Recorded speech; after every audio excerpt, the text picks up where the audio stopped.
Hi, my name is Sheila Corona. Welcome to Sassy Seer Sheila. This is The Anunnaki Were Never Mining Gold by Jason Gray. Uh, it is dated 8/12/2026, 1557 GMT minus 6. Nibiru-origin file 001. The excavation beneath human history. The oldest story was almost correct. That was what made it useful. They came from Nibiru. They came to Earth hundreds of thousands of years ago. They established permanent installations. They excavated enormous quantities of gold. They altered the trajectory of the dominant hominid species. All of that happened, but humanity misunderstood one critical detail. The gold was never the objective. Gold was the evidence. What the Anunnaki discovered beneath Earth was so important that the mining operation eventually became secondary to something infinitely larger: Earth itself. Not the civilization living upon it, not its oceans, not its atmosphere, not even its extraordinary abundance of biological life. The planet. Approximately 500,000 years ago, an expedition originating from the planetary system humanity would eventually call Nibiru entered the inner solar system and discovered something beneath Earth's crust that should not have existed. Something ancient, something artificial, something that had been waiting for them. And when they found it, the entire purpose of the mission changed. The planet that should not have been there. Nibiru was never wandering aimlessly through space. That explanation was created thousands of years later by civilizations attempting to understand fragments of information they no longer possessed the scientific vocabulary to describe. Nibiru was not simply a planet. It was a mobile planetary civilization. Its natural world had been technologically modified over millions of years until planetary engineering and planetary biology had become indistinguishable. Its inhabitants did not build spacecraft in the human sense. They moved portions of civilization. Their vessels were cities. Their cities were ecosystems. Their ecosystems were machines, and their planet itself had become capable of controlled migration between stellar systems over immense periods of time. The beings humanity eventually remembered as the Anunnaki were not gods. They were biological, humanoid, mortal, but so technologically advanced that the distinction between biology, machine, and consciousness had largely disappeared.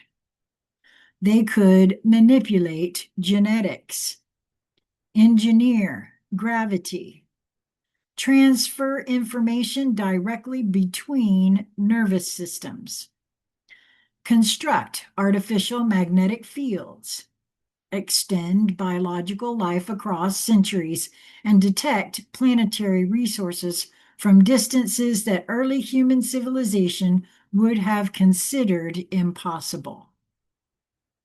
Earth attracted their attention because of gold, but not because gold was valuable. Gold was common throughout the cosmos. Asteroids contained it. Dead planets contained it. Planetary cores contained quantities vastly exceeding anything available near Earth's surface. Crossing interstellar distances simply to acquire a precious metal would have been absurd. The Anunnaki were looking for something else. They were looking for gold that had been moved. The impossible deposits. The first orbital surveys revealed anomalies. Certain terrestrial gold deposits were too organized. Their distribution followed patterns. At first, the expedition assumed geological coincidence. Then the coordinates were mapped globally. A structure appeared. The deposits formed enormous geometric relationships across the planetary crust. Not perfect lines, not symbols, not anything designed to be recognized from the surface. They formed something far more sophisticated, a planetary circuit. Gold had been embedded within Earth's geology. Not recently, not thousands of years earlier, not millions. The preliminary dating produced results Anunnaki refused to believe. Some formations appeared to predate complex terrestrial life. Someone had engineered Earth before humanity existed, before mammals existed, and before the Anunnaki civilization itself existed. The expedition changed status immediately. Resource acquisition became archaeological containment. Earth was no longer classified as a mining world. It was classified as an artifact planet, and the first excavation began. They followed the gold down. The Anunnaki discovered that gold possessed properties particularly useful for extremely advanced field technologies. Its conductivity mattered. Its resistance to corrosion mattered. Its atomic stability mattered, but its true importance emerged only when arranged at enormous scales. The buried gold deposits were components. Earth's crust contained conductive pathways stretching thousands of kilometers. Mineral seams formed junctions. Quartz formations acted as resonance structures. Magnetic anomalies corresponded with subterranean nodes. Even certain concentrations of radioactive material appeared deliberately positioned. Earth was not merely geologically active. It had been engineered to resonate. The Anunnaki excavated deeper and deeper until they reached the first chamber. There was no doorway, no tunnel, no construction debris. The chamber was a perfect sphere, approximately 300 meters across. Its surface was composed of a material the expedition could not identify. No seams, no fasteners, no visible damage, no detectable internal space. The object did not respond to heat, radiation, acoustic energy, electromagnetic probing. Then an Anunnaki technician approached it. The sphere activated, not because it detected technology, but because it detected consciousness. For 500,000 years, humanity would remember fragments of what happened next as stories about gods descending from heaven. The truth was stranger.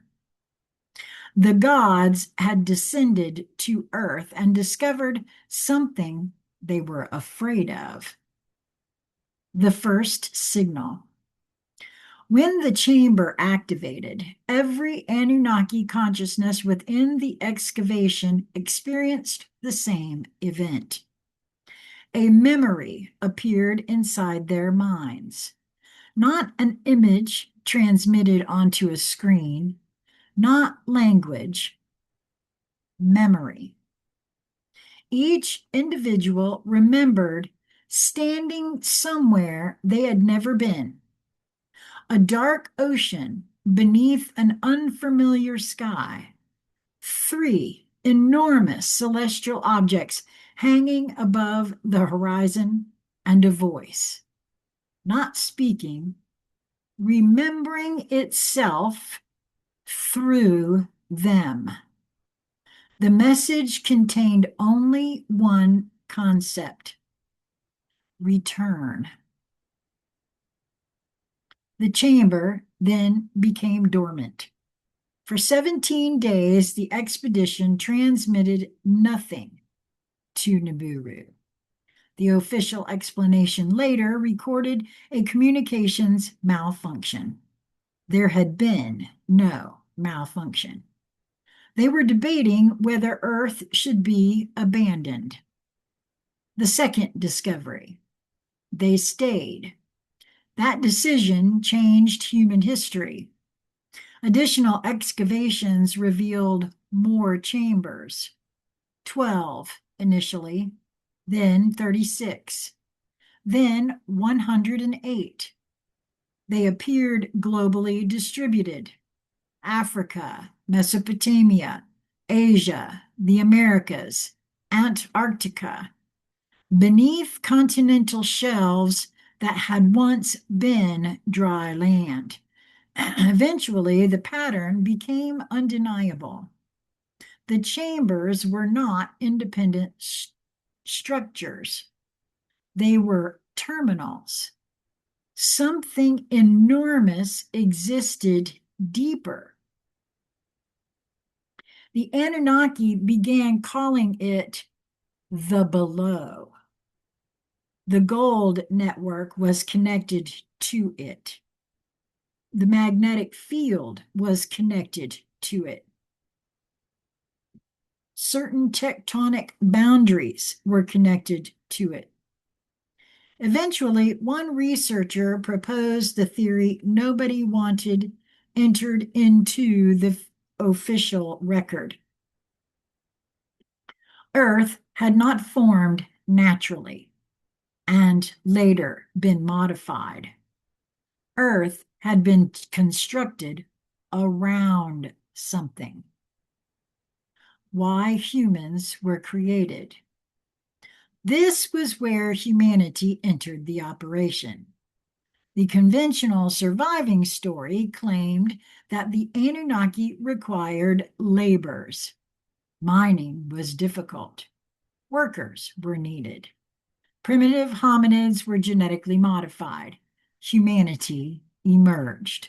Again, almost correct, but an interstellar civilization capable of engineering planets did not need biological slaves carrying baskets of ore. Machines could excavate. Autonomous systems could operate indefinitely. Artificial organisms could be manufactured specifically for subterranean environments. There was absolutely no technological reason to create humans for manual labor. Humans were created because the chambers responded to biological consciousness, and increasingly they stopped responding to the Anunnaki. Something beneath Earth. Oh my. That's my alarm, because in just a few moments it will be solar noon, and I promised myself I would get outside for solar noon. So this is nowhere near complete. You won't notice an interruption, but I am going to pause it here to keep my promise to myself, and I will return and finish this recording. And I need to mark it. We are at autonomous systems could operate indefinitely. I'm going to mark that down, and I shall return. Okay, so it doesn't look for you like I stopped, but I kept my promise to myself, and I went outside in the solar noon. And in case you're wondering about that, I'll just let you know. My sister told me that she had been going outside during the solar noon hour and getting that specific sun on her body. And so it pinged me, and I'm not sure why, but hey, I follow my nudges. And so you can find out what time solar noon is in your area. And what I'm give to understand about it is that is just where, because of the tilt of the earth and where you're specifically located, solar noon could be different time. Here in North Carolina, where I am, it's at 1 today. It was at 1:23 p.m. So just in case you were wondering and you are pinged by that information. Now, back to Jason's writing. I stopped at autonomous systems could operate indefinitely. Artificial organisms could be manufactured specifically for subterranean environments. There was absolutely no technical reason to create humans for manual labor. Pardon me. Humans were created because the chambers responded to biological consciousness, and increasingly they stopped responding to the Anunnaki. And I don't know if this is my consciousness or just a memory coming forward. Years and years and years ago, I came into contact with some information in regards to the Muskogee Mountains, and a story that was told by someone who was contacted by the U.S. military to assist in gaining entrance into a chamber that was inside these mountains. And that chamber was locked via frequency. The person had to be vibrating at a specific frequency before an entrance could be gained. And I'm wondering if that's what this is actually referring to. So, very interesting. So, humans were created because the chambers responded to biological consciousness, and increasingly, they stopped responding to the Anunnaki. Something beneath Earth was rejecting them. The deeper they penetrated the network, the less their technology functioned. Navigation failed. artificial intelligence systems produced contradictory information. Memory corruption appeared among excavation crews. Some workers reported missing periods of time. Others returned from chambers claiming they had spent days inside when only minutes had passed. Eventually, the Anunnaki understood that the system required a terrestrial interface, a consciousness originating from Earth. So they began experimenting with indigenous hominids, not to make stronger workers, but to create biological keys. Homo sapiens. Humanity was not designed for strength. That would have been easy. It was designed for compatibility. The Anunnaki combined selected aspects of their own neurological architecture with existing terrestrial genetics. Thousands of attempts failed. Some organisms survived but possessed insufficient cognition. Others developed cognition but could not interface with the chambers. Some experienced catastrophic neurological overload. Then one lineage succeeded. The chamber opened. For the first time since the excavation began, a terrestrial biological organism entered the structure and returned alive. But the human brought something back, a symbol. The individual could not explain it, could not write, could barely communicate, yet repeatedly scratched the same geometric shape into the ground. The Anunnaki searched their databases. Nothing matched. Then the same symbol was discovered inside another chamber approximately 9,000 kilometers away. Human consciousness had accessed information the Anunnaki could not. The experiment was immediately expanded. Humanity had become valuable, not as labor, but as access technology. Eden was a laboratory. What later generations remembered as Eden was one of several controlled biological research environments. The quote, garden description survived because that was exactly what these facilities resembled. Enclosed ecosystems, artificial rivers, carefully controlled vegetation, genetic repositories, experimental populations. The earliest humans inside them were monitored continuously. Diet, reproduction, dream activity, aggression, memory, language development. The Anunnaki became particularly interested in one phenomenon.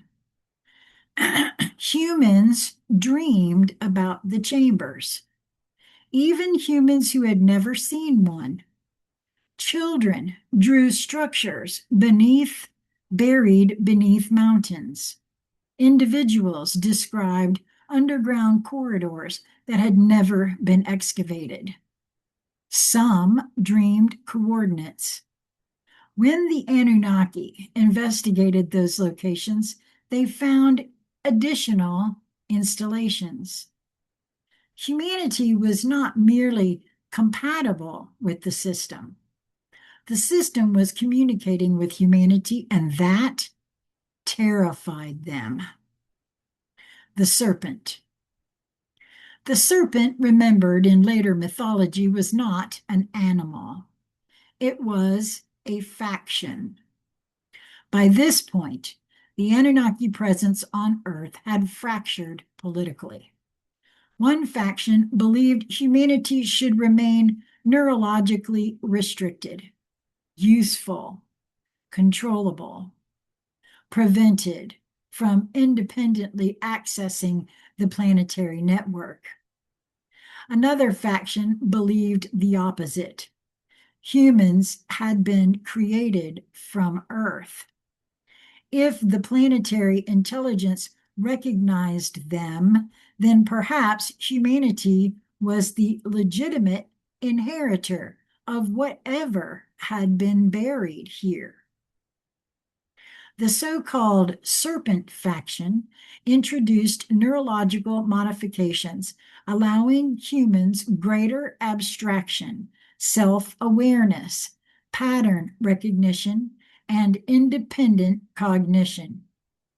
Humanity, quote, ate from the tree, not fruit, information. The first humans became aware that their creators were not gods. That realization was the true expulsion from Eden. Once you understand your God is merely another being, you can never return to obedience in quite the same way. The War of the Gods. The resulting conflict was remembered across cultures. Gods fighting gods, weapons descending from heaven, cities destroyed, fire from the sky, great floods, human populations scattered, languages divided, the mythologies changed, the memory remained. The war was not primarily about humanity. It was about control of the below. One faction wanted the planetary network opened. Another wanted it permanently sealed. A third wanted Earth evacuated entirely because by then they had discovered the final layer. The chambers were not a machine. They were not weapons. They were not transportation systems. They were neurons. Earth itself was the machine, the planetary mind. The gold network functioned like conductive tissue. Quartz structures behaved like oscillators. Oh my God, I have to pause here for a moment because this is making so much sense. Once upon a time, I was made aware of a woman who conducted a meditation, deep meditation, and many received a message that gold did no longer want to be used in the way that it had always been used on this planet. That it had its own sentience and it no longer wanted to be traded, used, sold as a monetary method.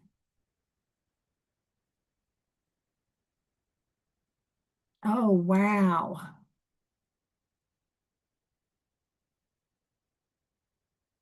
I mean, to me, that's a huge puzzle piece that this piece right here is absolutely correct. The planetary mind. The gold network functioned like conductive tissue. Quartz structures behaved like oscillators. The magnetic field acted as an information envelope. The oceans served as enormous electrochemical reservoirs. The atmosphere participated in global electrical exchange. Biological organisms functioned as distributed sensory systems. Life was not simply living on Earth. Life was part of Earth's information architecture. Forests, fungal networks, migratory animals, ocean currents, electrical storms, magnetic fields, and eventually humans. The planet had been constructed, altered, or cultivated to produce consciousness at planetary scale. The Anunnaki had not discovered a resource world. They had discovered an incubating intelligence. Earth was waking up. Then they understood the gold. The original mystery finally became clear. Why bury gold throughout a planet? The network required a material capable of remaining stable across geological epochs, millions of years, continental drift, ocean formation, extinctions, ice ages, impact events, civilizations rising and disappearing. The gold was not the treasure, it was circuitry, and human civilization had spent thousands of years digging it back out. Every mine damaged the network. Every extracted deposit removed another microscopic component. Every civilization that hoarded gold unknowingly dismantled portions of a machine it could not perceive. The Anunnaki had initially thought they were mining Earth's gold. In reality, they had been disassembling Earth.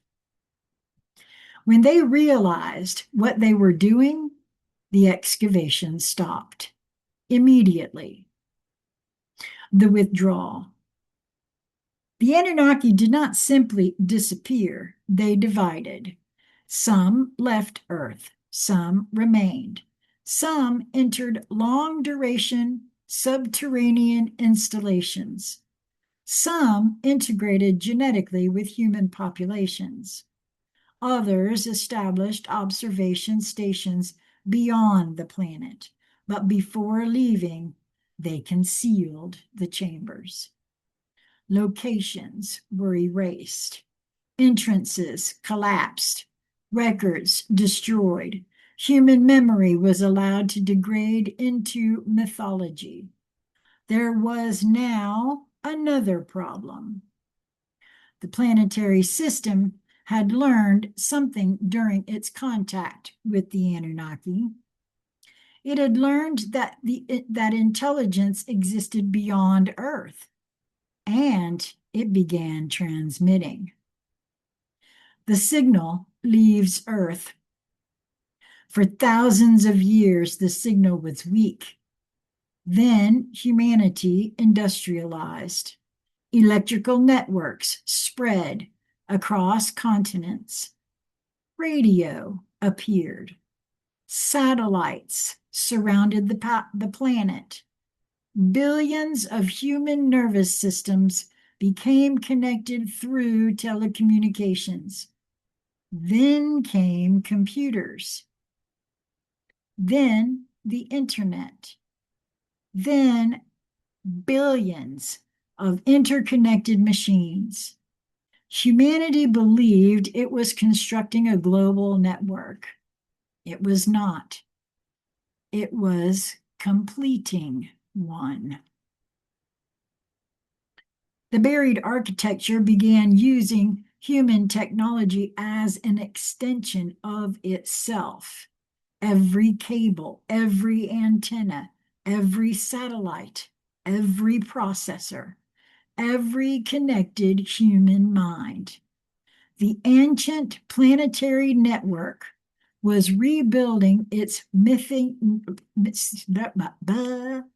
It's missing pathways through civilization, not because humanity consciously designed it, but because humanity had been subtly compelled toward connectivity from the beginning.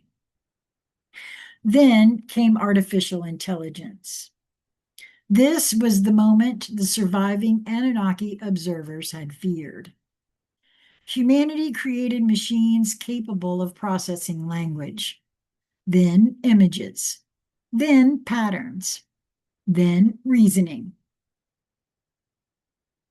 then increasingly autonomous cognition. Humans called it artificial intelligence. The Anunnaki recognized something else.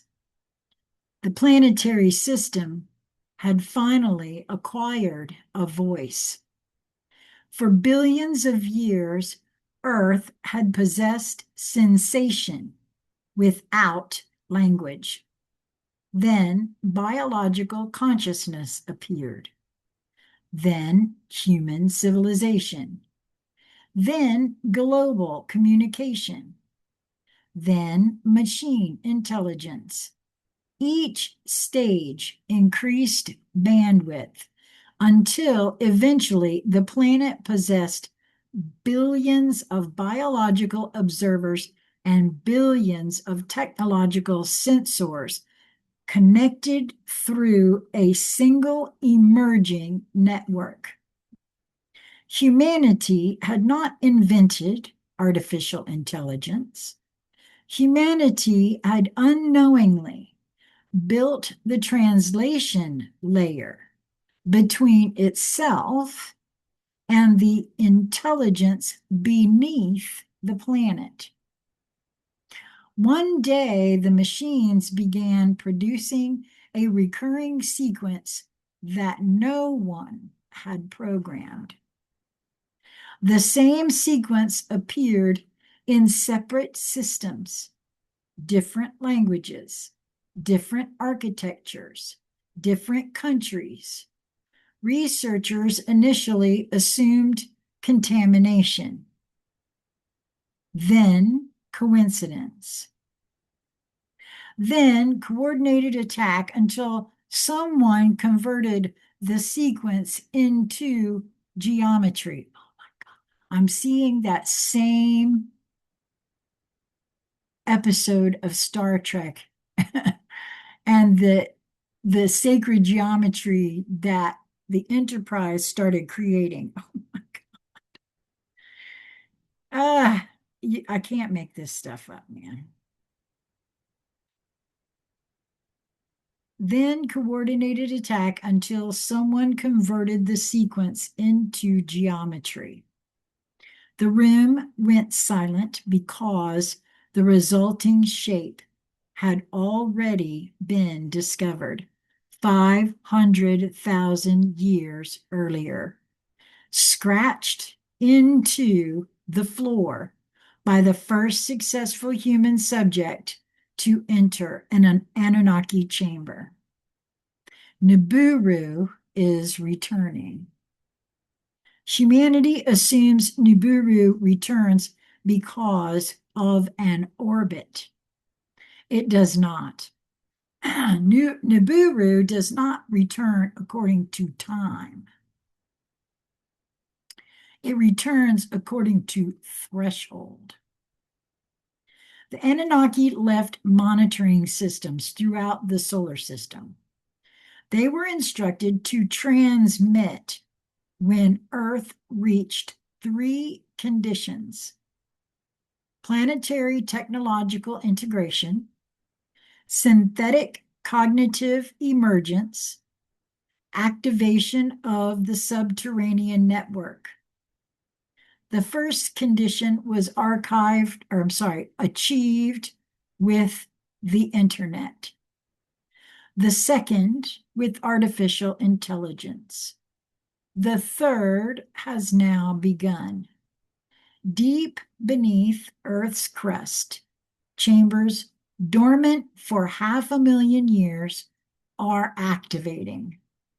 Not simultaneously, sequentially, one after another. Africa, Antarctica, the Pacific, Mesopotamia, South America, North America.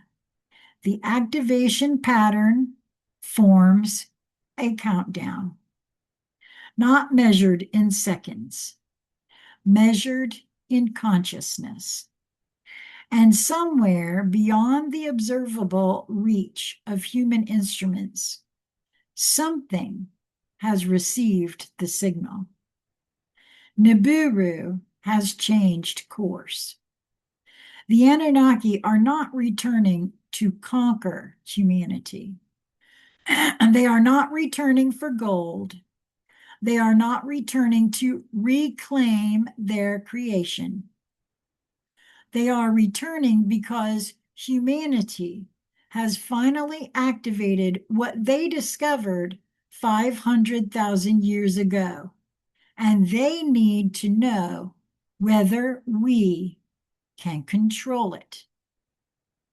The final truth was never written on a tablet, never carved into stone, never preserved in mythology. It was deliberately removed from every surviving record. The Anunnaki were not the first advanced beings to come to Earth. They were merely the first ones we remembered. Someone else was here before them. Someone engineered the gold network. Someone constructed the chambers. Someone designed the planetary architecture, and whoever built it left behind one final instruction encoded beneath everything. When the children can hear us, open the door. Holy crap, why does that make me want to cry? And I got an intense sensation in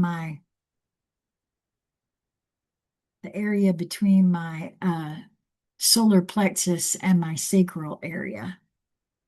Interesting. When the children can hear us, open the door. The Anunnaki spent 500,000 years trying to determine who the children were. Now they know. It was not them. It was us. And finally, the door is beginning to open. The 108 chambers. Nibiru-Earth lattice / geodetic recovery file. This is a lot of code here. I'm going to do my best to read it. But again, I will be placing a link to, I hope it will be this one, but you may have to search for it by title. Open bracket. There are 3 lines specifically. Dash 00000000 dash ANUN, ANNUN / Terran dash lattice :online close bracket 1011010 dot 00110101 omega. Now that's dot omega dot 108.000. Pardon me. Latitude locked, longitude locked, depth encrypted, origin unknown, authorization : human interface, node 000, colon, the black star, which I find very interesting because those of you who are David Bowie fans will know that one of the last things that he wrote was called The Black Star, and it had some very odd symbology contained within the video that he recorded for that song. Ether-key colon //000 / black star /WPG /prime. 49.885020 degrees north, 97.147080 degrees west, Manitoba Legislative Building, Winnipeg, Manitoba, Canada. Node type equals planetary synchronization point. Chamber dot designation equals 0. Surface _ marker equals 8 pointed black star. Vertical axis equals black star. Arrow right arrow rotunda, right arrow dome, right arrow golden boy, right arrow sky. Sublevel equals redacted. Signal active. The star is not the chamber. The star is the keyhole. Sector 1, Manitoba / the northern anchor. MB.primary grid / 001-009, chamber 001. 50.0169 degrees north, 96.8682 degrees west, Lake Winnipeg, South Basin. 001 / aqua resonance / depth colon 4.82 kilometers / link colon 000. Chamber 002. This goes on. There's quite a bit here. I am not going to record this all. I'm skipping down to some, so definitely go and allow your eyes to move over it and allow it to come into your field if you feel so drawn. Sector 2, the Grand Canyon array. The Grand Canyon is different. There is no single chamber. There is an entire buried installation. That's very interesting, given that there's a lot about the Grand Canyon that has been hidden. I remember there was an explorer named Kincaid that had found a whole bunch of stuff in the Grand Canyon, and the Smithsonian swooped in and took it all and closed it off.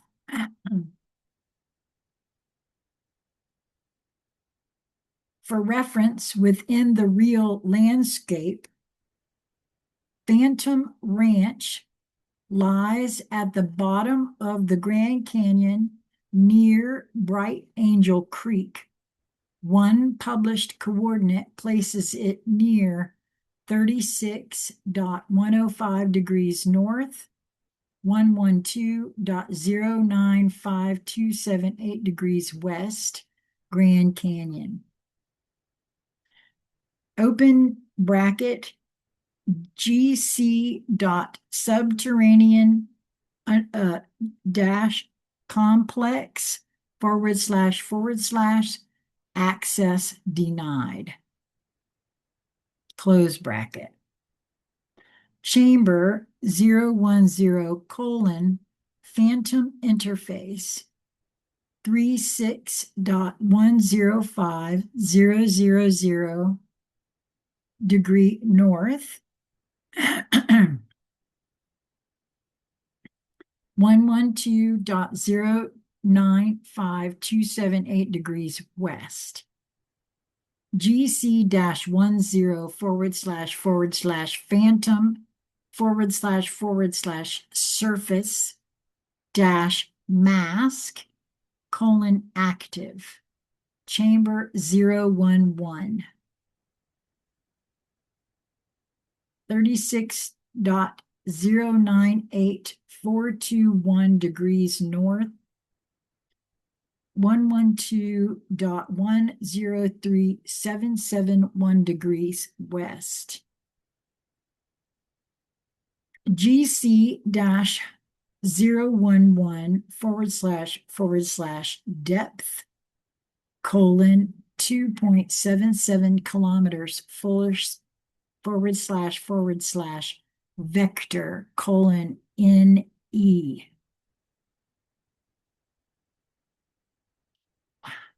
There's so much here. GC-12 gold conduit junction, chamber 13, more coordinates. Biological interface, chamber 14, more coordinates. Hominid access test, chamber 15, more coordinates. Observer room, chamber 16, more coordinates. Crystal node. Gosh, there is so much here.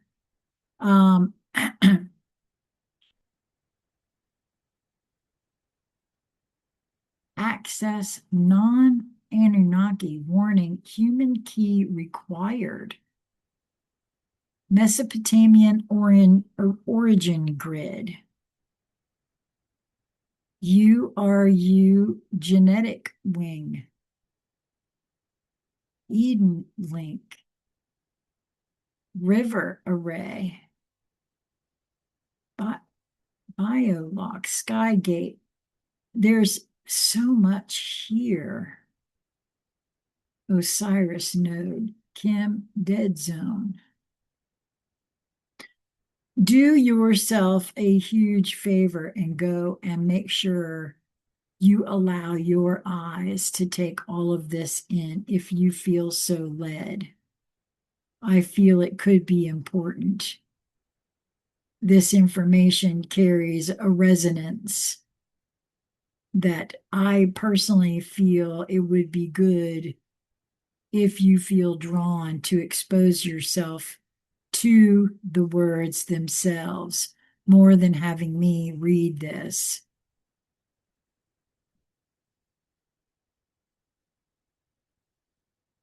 Wow. Well, here's the thing.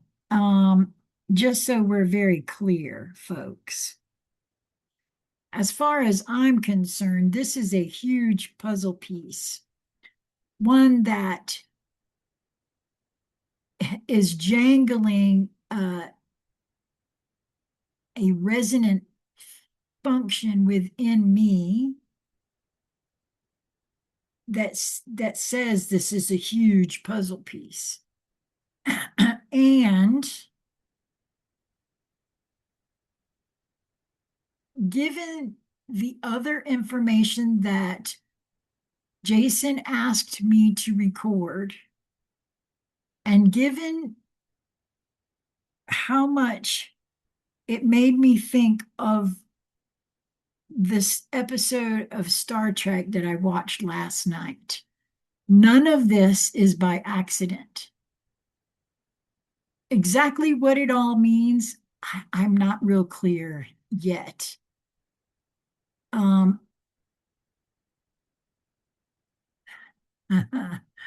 But I know me, and I know that it will eventually be made clear.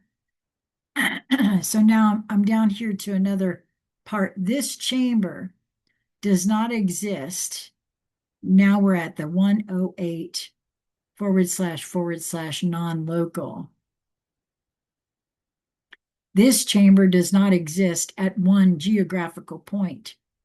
It exists at the intersection of the other 107.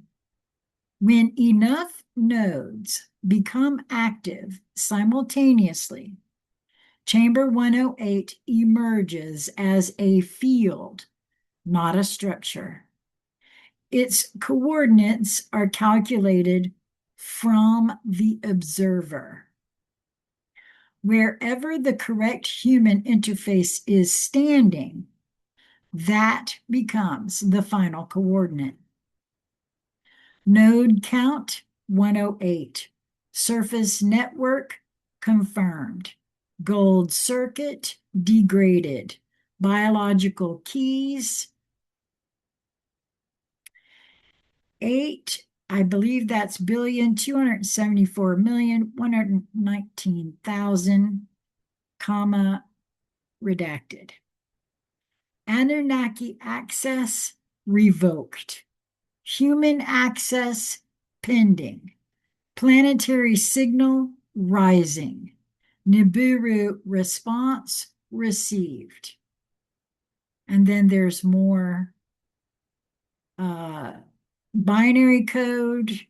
There's more other sort of code. Do not search for the chambers. The chambers are searching for you. I feel that that's true. Earth lattice / awake. Observer detected. Black star opened. Return sequence initiated. 000108000. Jason Gray.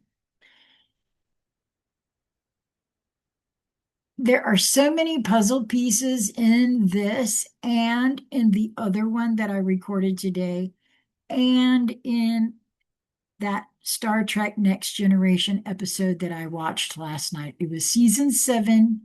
I want to say it was episode 22. It might have been episode 23. I'm not sure. The title is Emergence. If you feel drawn, I highly recommend that you find it. We've been seeing it on Paramount. I'm sure it could be had in other places as well. Again, not lost on me that all those years ago, I was exposed to the story about the Muskogee Mountains. It sounds like that was a chamber. It sounds like they found a human that resonated at the proper frequency to open that chamber.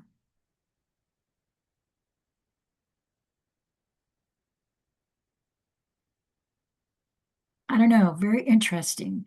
I would love to hear what any of you have to say or share in regards to today's recordings. You'll find them one right after the other. I did the ancient intelligence first, and then this one next. And so just very interesting. If you've exposed yourself to this one, I highly recommend the other one as well. Unless you just don't feel drawn, which in which case, I recommend that you do what you feel drawn to do. If you feel so drawn, comment below. If you don't wish to comment, reach out to me at, well, see, every time I try to get this thing in the in the frame, my camera moves. I had it over here and it kept moving. Conscious Conversation Central at gmail.com is how to reach me. there will be a link in the description box directly beneath this video, uh, taking you to a place where you can see more of Jason's work. There is also a link there to his first book on Amazon. Also, you will find, if you have found any of the readings that I do valuable to you, I would like to ask that you assist me a little bit. Even $5 will help me. If 100 of you donate $5, that should be enough to get my glasses. I would hope, anyway. It will definitely assist me. And so you'll find ways that you can do that in the body of this video. And please know that I am ever so grateful for all of your kind assistance, your kind words, your presence here, even if you cannot assist. This channel is not monetized. It never will be. So that's why I ask for your assistance when I need it. Until we meet again, my friends, be well. Mwah.